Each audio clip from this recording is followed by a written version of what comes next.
Baahubali cinema Prabhas ని ఏ స్థాయికి తీసుకువెళ్లిందో చూశాం. బాహుబలి సంచలనాలు ఇంకా పూర్తి కాకుండానే త్వరలో బాహుబలి 2 కూడా వచ్చేసేలా ఉంది. అయితే ఇదే సమయంలో డైరెక్టర్ గుణశేఖర్ ప్రభాస్ ని ఒక చారిత్రాత్మక చిత్రంలో నటింపజేసే పనిలో పడ్డాడు అని టాక్ వినిపిస్తోంది. రుద్రమదేవి సినిమాలో 50 కోట్లకు పైగా వసూళ్లను సాధించి దర్శక నిర్మాత గుణశేఖర్ ఒడ్డున పడ్డాడు. అయితే ఆ మూవీ చివరిలో కొనసాగింపుగా ప్రతాపరుద్రుడు వస్తుందని చెప్పాడు కూడా. కానీ ఈ సినిమాను చేయడం అంత తేలికైన విషయం కాదు.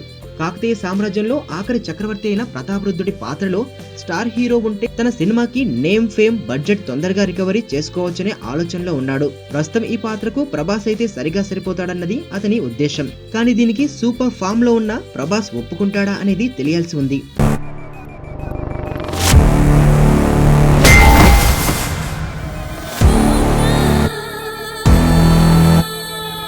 ఎర్రతోలు కదా స్టైల్గా ఉంటాడనుకుంటున్నావేమో.